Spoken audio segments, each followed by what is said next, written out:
Hey everyone, what's up? It's Humza the Spartan 117 here, broadcasting to you from Toronto, Ontario. Now, today I've got another video for you, which is going to include me talking, in other words, commentary. However, this video is nothing like my others. This video is basically going to be a talk show that I actually managed to come up with a couple of friends, and we call it the Flight Simulation News Weekly. And basically what we do is we get together and we discuss the latest news in virtual aviation, and of course in the real aviation world. Basically, this show is designed to deliver the latest news to you every week, every Sunday actually. So right now I'm going to be playing the first episode, but before I do that I'm going to quickly tell you guys something. I was unable to make the first episode. I had a family crisis / emergency, and I walked in right at the end, and I completely missed everything, so I had absolutely no idea what we were doing. When I walked in, it was just like, what the heck am I doing in here? So I just said, hey, and that's it. Don't worry though, I will be in the next episode for sure. Right now I'm going to quickly give you a debrief of what happened in this episode though. I had to listen to the entire transcript just so I can figure out what happened. So now I'm going to tell you what is going to be discussed in this video. So basically in this video we're going to be discussing Carenado Aircraft, a new TeamSpeak server we've come up with, and a new training operation we've started. And then we're going to talk a little bit about ourselves. You won't really hear anything from me, but you'll hear stuff from Mitch, Yianni, Josh, Devin, and the other hosts.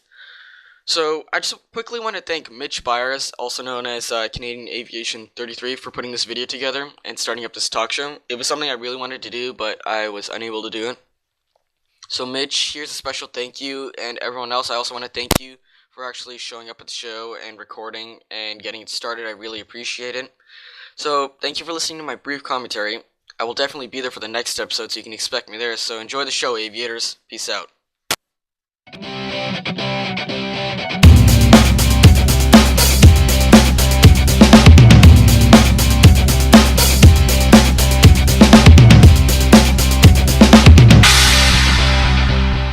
Hello everyone, welcome to episode 1 of Flight Simulation News Weekly. I'm Mitch Byers. I'm Devin Slaunwhite. And I'm Yianni Macris. And this week on the show, we're going to be talking about Carenado Aircraft Producing Company. And we're going to talk a little bit about the TeamSpeak server that we're in right now, a little bit about ourselves, and also we are going to give a little wrap about what the show is going to be about afterwards. But let's move on to our first topic, which is the Carenado Aircraft Company that produced aircraft for Flight Simulator 2004, Flight Simulator X, X-Plane 9 and 10, and also Prepared 3D. So, I know myself, I fly several of their aircraft. I have actually all their aircraft for FS 2004, a couple for X, and because everything compatible with X can go into Prepared 3D also, so I just transfer those aircraft over into Prepared afterwards. But Devin and Yianni, do you guys fly Carenado at all? And Devin, you can go first. Well, no, I'm planning on getting a Carenado aircraft eventually, because I do fly mostly just general aviation aircraft, so I'm going to be looking into getting one of those. What about you, Yianni? Well, being a former X-Plane user and an FS9 user, the only Carenado aircraft that I've flown is the Carenado 182 for X-Plane. What did you think of that? Oh, it was amazing. It's just there's a little problem with the tail wheel, but it is an amazing aircraft. Sweet.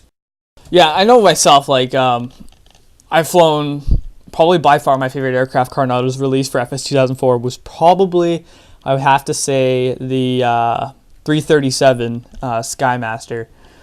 Yes, it's their most recent release, and I gotta say I've enjoyed that aircraft a lot ever since I got it. Beautiful aircraft to fly. So, for those of you who don't know what Carenado is, Carenado is an aircraft company that produces, or flight simulator company I should say, that produces aircraft for Flight Simulator and X-Plane, and also Prepared 3D. But they mainly focus their development on general aviation aircraft only. They've never released anything bigger than a King Air at this point. They're about to release a King Air 200, which is going to be their biggest aircraft they've ever released, which is still within the general aviation market for what they're trying to aim for. Their smallest that they produced was probably the Cessna 152, which is a pretty small airplane. Moving on about Carenado. Carenado was started probably, there's not much on their website to describe when they were started and stuff like that, but they were started before 2006, I can tell you that for sure. They've produced some fantastic aircraft over the years. You can see the development of the programmers' knowledge. It's the first aircraft they ever produced for 2004. You just sit there and go, I would not fly this thing now. And then you take something like their most recent release for FS9 and FSX and also X-Plane. You just sit there and go, wow, they've come a long way. And I was amazed by comparing something that they released several years ago to something they released 3 or 4 weeks ago. You just sit there and shake your head and go, wow. And they do this for a living. So if you guys want to go check out Carenado, www.carenado.com. You can go pick up any of their aircraft. Devin and Yianni, like they said, they don't do a lot of flying with those aircraft. They're more of the guys that will sit there and fly the default stuff. Yianni just recently, like he said, transferred over from X-Plane to FS9 just because more of an option with the Carenado aircraft. And most of us are GA guys, but some of them are big jet guys. And when we start talking about the jets for Flight Simulator pretty soon, probably next episode, you'll sit there and these guys will be talking a lot more. So we're going to move right along. And you're probably wondering how we're doing this. And probably other radio shows, you probably know that they do it over Skype or some other audio device.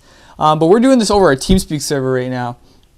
And what I'm doing is I'm recording the audio from TeamSpeak and pretty much putting it edited in. So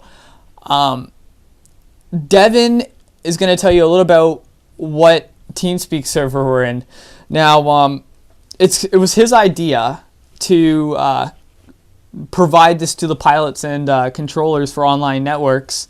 For example, VATSIM, Pilot's Edge. Even though Pilot's Edge has an extremely good program that they offer, IVAO, Apollo 3, and other networks that are out there.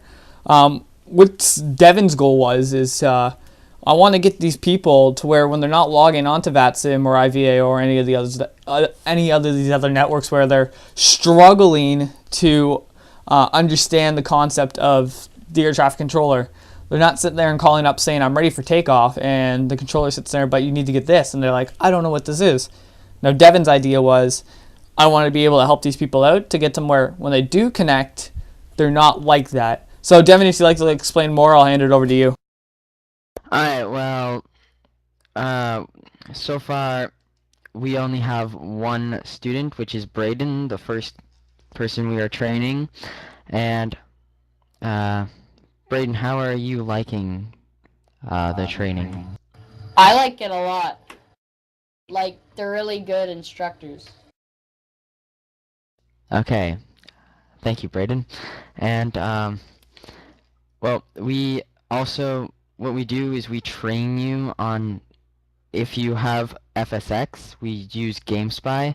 If you are using something such as Prepared 3D, FS9 or X-Plane or anything else, we are still trying to figure something out that we can all do in one server.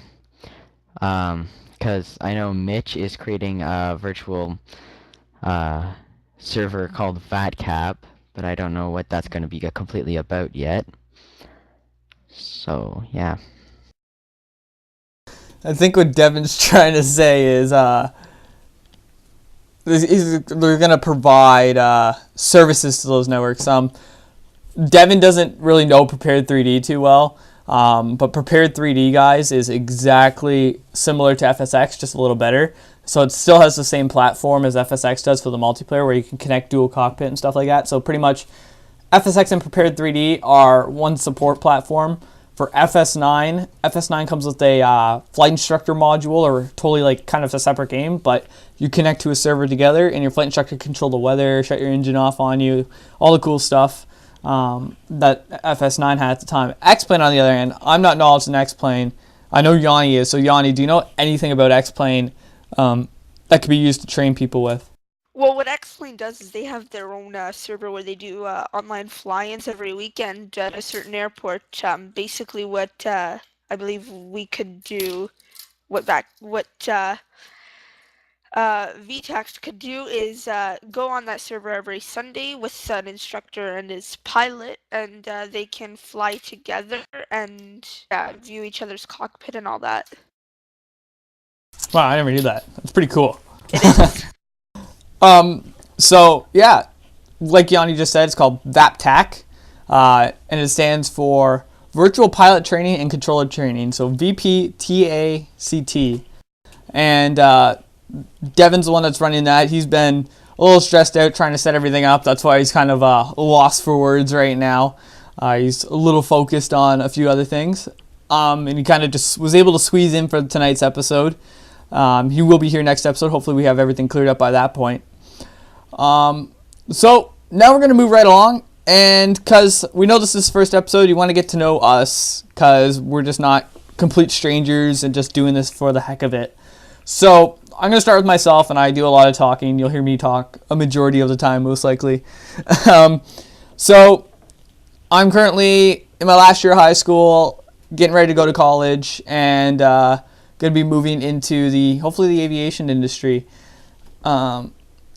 Currently, I work at the Oshawa Airport, which, if you look up Oshawa, it's Charlie Yankee Oscar Oscar.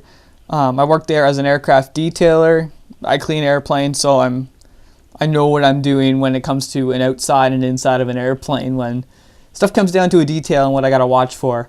Other stuff that I do is my training's been on halt, but I got 11 hours total time, 8.6 pilot training time, or also known as, it's in my PTR, or pilot training record, that I have 8.6 hours of that, and hopefully one day I'll be able to probably fly Piper Navajo, Piper Cheyenne, something like that. Other stuff, enjoy sports. You can talk to me about any sport, and I can get in an argument with you about it. And I'm very, very knowledgeable with aviation. You can come and ask me any question, and I could most likely probably answer it to you, because I have been a nerd since I was 7 years old. So for the last 10 years, I've studied aviation so hard, it's unbelievable, my knowledge. Now, probably Devin wants to talk about himself a little and his aviation experience. Well, I first started with my flight simulator and liking aviation when I was, well, in 2010. I'm really not in the mood for doing the math right now, and I basically flew for the just basic keyboard and mouse, which was terrible. That kind of downed my experience with liking airplanes. And then I discovered about joysticks and stuff, and I went out and bought one of those. I got more into it. I got a better computer, and I basically been hooked on it. I got a better joystick after that. I got the Sci-Tech X52 Pro, so it actually makes the experience a lot better. And Mitch, actually, I don't know if he said this already, but he is working on a home cockpit, which is very exciting. And yeah. Oh yeah, also, another thing about myself. For the amount of time I've been flying on FSX, I only knew about the GameSpy, and I've wanted to be more professional with flying and stuff. But on GameSpy, as you all probably don't know, there are a bunch of people that like to mess around and stuff. So what this also is for is to basically recruiting people to, if they want to fly more professionally or they want to learn to come into here to if they want to make it a better experience for aviation, ATC, or piloting. And what about Yianni? Have you said anything about yourself yet? Not yet, but if I could start, that would be great. Yeah, go for it. Well, I got into aviation in when I was around 9 years old, and I went to Greece for my aunt's wedding. And I flew on a Olympic Boeing 737-200, I believe it was, and it was actually pretty awesome. I've been using Flight Simulator since 2010, which I'm still sort of new to it, but I'm more of an X-Plane user than a Microsoft Flight Simulator user. I like to go to the airport occasionally and take some pictures of aircraft, preferably jet aircraft, because I'm more of a jet, more of a airliner person than a general aviation person. But I enjoy sports like soccer and hockey, and I also enjoy computer programming and all that stuff. And yeah, there's really not much about me. Well, I'm just gonna laugh that one off. So we got a couple guests with us tonight too. You're gonna see these guys around a lot more because you're probably gonna see this guy a lot actually. We got Mr. Josh Gheron in here, and Josh is very, very proficient in knowing a lot about air traffic control, and I believe his goal is actually to become an air traffic controller. So Josh, if you'd like to say a little bit yourself, go for it. All right, my name's Josh Gheron. Initially, I went into an Air Canada A320 flight deck about 3 years ago, and after that, I knew the aviation bug was pretty much firmly planted. Since then, I've joined the Royal Canadian Air Cadets, which have helped enhance my experiences.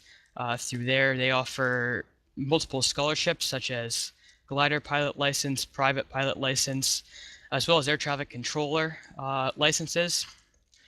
After that Air Canada flight deck experience, I managed to move on to FS 2004 initially. I got a new computer, went on to FSX, and in the past couple of years, I started pilot training down at the Buttonville Airport, Charlie Yankee Kilo Zulu. So I'm through that training right now for the private pilot's license. Unfortunately, the Buttonville Airport is closing, which means I'm going to have to move down to the Oshawa Airport with Mitch. Yeah, you can also call it Closeville. But other than that, I joined VATSIM about 2 years ago, and I've become an air traffic controller through VATSIM. It's a really great experience. I've learned a lot about the Toronto airspace, which has helped a lot with the actual pilot training involved in it. I'm now training on center on VATSIM, and I find air traffic control a rewarding experience. It's very interesting, and hopefully in the next couple of years I can get into an air traffic control scholarship through the Royal Canadian Air Cadets, so it's something to look forward to. Sweet. I've heard that experience and rant from Josh probably 3 or 4 times now. Right, Josh? You betcha. Okay, so these guys can see it, but our other host, because we got 4 hosts, me, Yianni, Devin, and Hamza, who could not make tonight's recording session, just messaged me on the Facebook asking if we started recording, and we're 15 minutes into recording, most likely, and he's like, dang it. So we're going to introduce Hamza to you guys, and you're going to hear a few little noises here, because I got to edit the channel so no one would come randomly barging in when we're recording. So we'll bring him in. You might hear a few little noises here. Just got to ignore them. So there's one, and then here we go. We're going to bring Hamza in. What's up, Hamza? If you'd like to introduce yourself to everyone, that'd be great. Hey everyone, what's up? It's me, Hamza the Spartan 117 here. How's everything going? Well, they can't tell if you're going anywhere. Get it? You're going. Very funny, man. So yeah. So Hamza is proficient in his aviation too. but he kind of screwed himself over for joining late. So, Hamza, we're going to skip you for tonight. You can introduce yourself more next time. So, now we're coming to the part where we're going to wrap up the show and tell you what the show is going to be about every week. And, yeah. Oh, wait. You want to know what? We forgot someone. And I totally forgot about him because I have not been looking at TeamSpeak. Yeah, poor Braden. Yeah, I know, right? I totally forgot about him because I'm sitting here reading the script. I was just about to PM you. Did you forget about him? So, Braden, if you'd like to introduce yourself and tell us actually about, because you and Devin are in the same squadron for Air Cadets, right? Yeah. Yeah, so if you'd like to tell us, like, we're a flight simulation talk show, but we're going to actually do a little bit of real aviation too. So Josh is in the Air Cadets, Devin and Braden are in the Air Cadets too. So if Braden, you'd like to talk about the Royal Canadian Air Cadets, go right for it. Well, me and Devin are in the 734 squadron in Alliston. Me and Devin just started a few weeks ago, but Devin's older than me, so he's gonna get fast-tracked and like go to the higher level, but I'm gonna be stuck with puny level 1 all year. But other than that, it's a really fun experience. You get lots of choices, like you have lots of opportunities to get your pilot's license and your glider's license through scholarships, like, who said that? Josh said, I think? Yeah, that was Josh. Oh, okay. And yeah, it's really fun. Like, there's a field training exercise next week, and we get to go camping for the whole weekend with all the Cadet Corps. So it's pretty fun. I can elaborate further if you'd like, Mitch. Yeah, go for it. All right, so pretty much the Royal Canadian Air Cadets, it's a Canadian National Youth Program for the people aged 12 to 18. It's administered by the Canadian Forces, CF, and it's funded through the Department of National Defense. It's the largest federally funded youth program in the country, and they're not members of the military, as some of you may have thought, and they're not forced or even encouraged to join the Canadian Forces. It's just a youth program. So the purpose of it is to focus on citizenship, leadership, general aviation, and stimulating an interest in the activities of the Canadian Forces. So pretty much the majority of the training takes place at a local squadron during their regular school year. And if certain cadets want, they can further go on summer courses, such as the Air Traffic Control Scholarship that I talked about, as well as the private pilot licenses. All of those are done during the summer. Pretty much a key feature, which I think every cadet looks forward to, is the actual flying. We go gliding twice a year. 1 in every 5 pilots in Canada is an ex-air cadet, and 67% of commercial and airline pilots begin as air cadets. So it's a really great experience if you'd like to get into the commercial aviation industry. It helps you a lot, and when employers look on your resume, if you've been an air cadet, you have an advantage against all those people who haven't been. There's 456 squadrons located across the country, and about only 23,000 cadets in the entire country. So if you want to join, you can just go to your local squadron. It's free, and you get all those great experiences at no cost. Now, Josh, I have a question. Go ahead. Can you sign up any time of the year? Yeah. Yes, you can. However, the preferred time for your proficiency training is from September to January. Okay. Thank you. All right, Mitch. Sorry. So many things going on. Okay. So, Josh, I heard you say that people have a benefit of getting hired, and I hate you for saying that because I'm one that did not do the Air Cadets and one that will be going to college, and yeah. So we're going to wrap up the show here because that's pretty much everyone that's in here. Hamza is going to talk more about himself next week because Hamza is special, and he actually has a cool trick up his sleeve that he's going to share with us next week.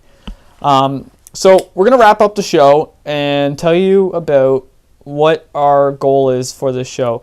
So our goal for the show is to keep virtual pilots updated, pretty much, and just talk about stuff. As you know, we were just laid back, just like we're having a normal conversation. I might sound like I'm scripting the heck out of this right now, which I kind of am. But our main goal is just to sit here and talk about what have we done this past week and stuff like that. And we bring guest speakers on every single week. Like our 2 guest speakers this week were Josh and Braden. They might be back next week. They might not be back. It's just if we invite them on or not, or if they're just here or not, if they're not here. If you'd like to be a guest speaker, just get a hold of me. I can send you the information to come into this TeamSpeak server. We record Friday nights, and episodes are released Sunday. So if you cannot make a Friday night Eastern time, so it's going to be if you're in the UK or anything ahead of Canada on the Eastern side, it's most likely going to be later in the night or early in the morning for you. If you're the complete opposite, living in like Australia, Japan, and all that, it's 14 hours. It's 10 o'clock or 11 o'clock in Sydney, Australia right now in the morning on Saturday, so they could come and talk right now if you wanted to. So we're going to wrap up the show here. I'm Mitch. I'm I'm Braden. Devin. I'm Yianni. And I'm Josh. And we're signing out. Thanks for watching this first ever episode, and hopefully we get better as it goes on. We're kind of trying to work it out. Hopefully we get better as it goes. So thanks for watching the first episode of Flight Simulation News Weekly. Stay tuned for next week's episode. And if you have any suggestions, please send me a message, or you can hit me up via my email, which is in the description below. Thanks for watching, guys.